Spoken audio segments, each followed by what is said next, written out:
Oh, folks, it's been a little while since I've done a hotel review on the channel, but we're in a hotel I've never stayed in before, and it's quite snazzy, and I want to show you it. It's the CitySuites Hotel right in the centre of Manchester. It's literally a 3-minute walk from the Arndale Centre. There's a very noisy church just outside. The trams are just outside. There's a massive car park next door. If you're in Manchester for any reason, it's very, very well positioned. I booked this months ago. I think it might have even been on a Black Friday deal. I've looked it up. It is expensive if you want to book it now. It's about £250 a night. We didn't pay anywhere near that because we got it on a deal like 6-9 months ago.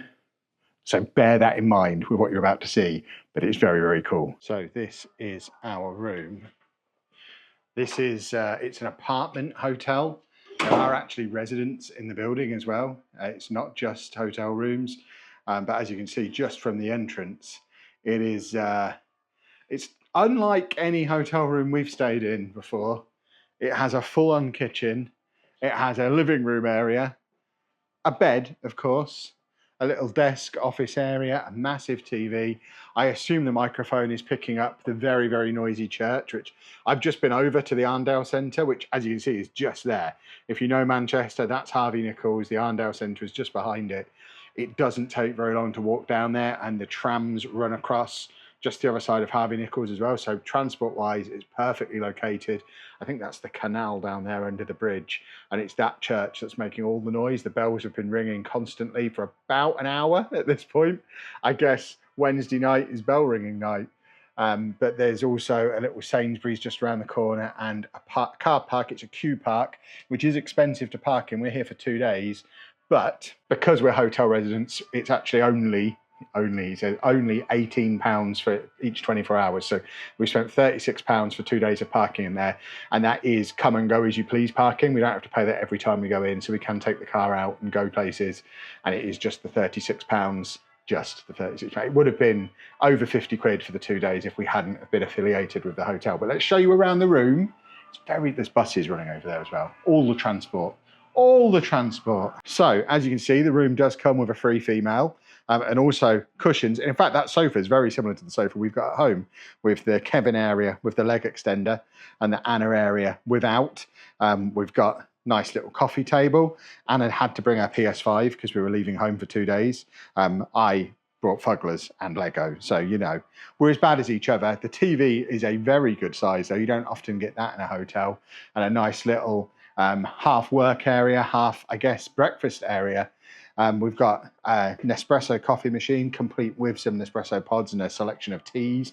And then this, for us, is one of the key things that makes this room great. We have an enormous residential style fridge, but also, bearing in mind we're here in June and it's hot, a massive freezer as well, which I'm going to go down to Sainsbury's in a bit and buy some ice creams and just fill the freezer up with ice creams. Now, I've obviously already mentioned it is an expensive hotel to stay in, but this is how you can start to mitigate the cost of a hotel, because normally when you're away, obviously you're also spending a lot of money on all the food while you're away as well.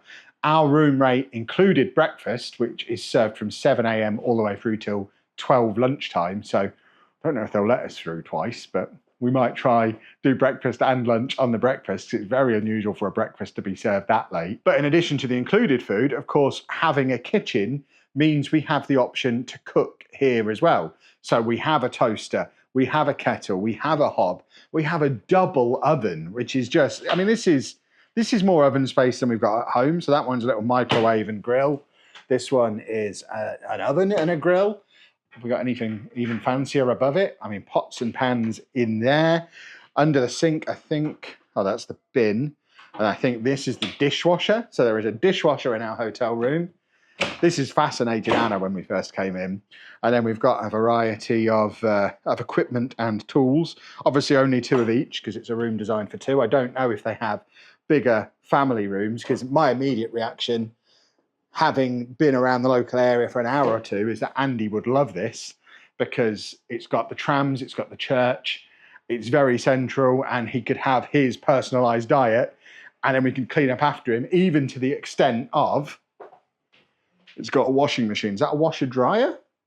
That might even be a washer dryer. It's certainly a washing machine. We're probably not going to use it, but if he was with us, we probably would.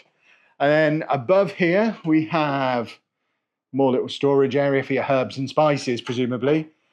This cupboard has a little bit of plates and whatnot. Then we've got cups and glasses, including espresso cups. Love me an espresso cup. Obviously water out of the tap as well. We'll come back and look at the bedroom in a second. We're going to keep opening doors, walking around the room. I haven't worked out how to get the lights on at this end of the room. There is one there.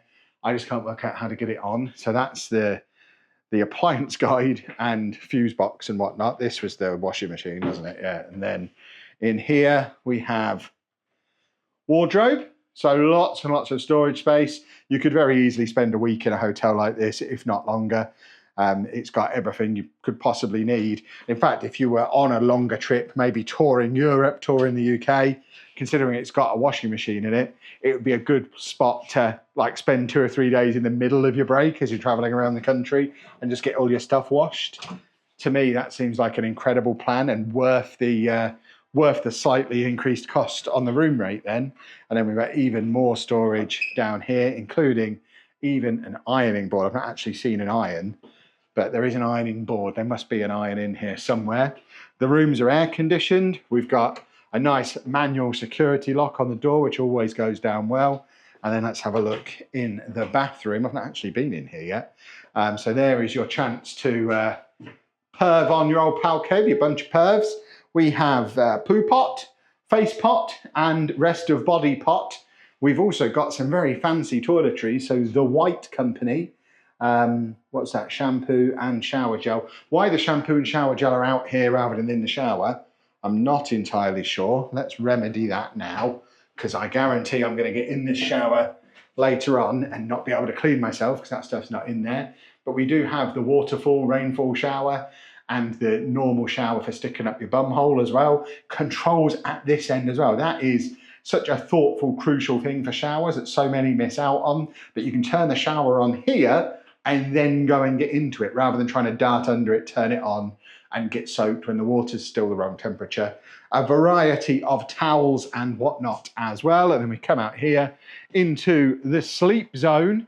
So crucially, in the sleep zone, we do have power points at both sides of the bed, so we can both plug in CPAP machines. We also have USB points and bedside lamps, and you can control the room lighting from here, just not those lights, because we can't work out how to get those lights on. Full length mirror, so another opportunity for the pervs to look at Kev in full length, and yet more power as well. So many places to plug things in this room.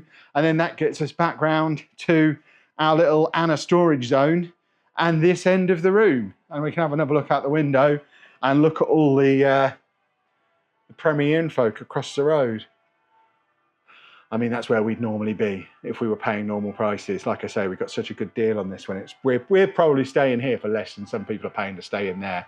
We've done it at short notice. The bells are still ringing over there as well, which is mad. And that's your lot really. It was just a quick whistle-stop tour of the room. There may well be another video coming up letting you know what we've got up to here in Manchester, but that's not for today. I just wanted to get this little room review out because, like I say, it's like no room I've stayed in before. It is bonkers.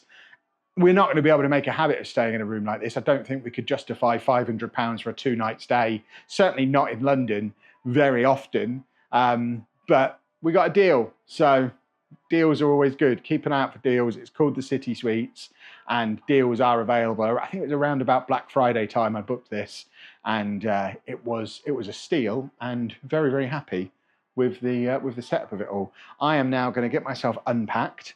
I might stick my pants in the washing machine, because why not? And then head down to Sainsbury's and load up on some food for tomorrow. I will make this a cost-neutral trip by not getting any more takeaway or anything like that, surviving on hotel breakfasts and stuff that I've bought from the Sainsbury's next door to cook in here. That's the plan. If you've enjoyed this little lightning hotel room review, please make sure you leave a nice big thumbs up on the video for us. Subscribe to the channel for loads more travel content, and thank you very much for watching.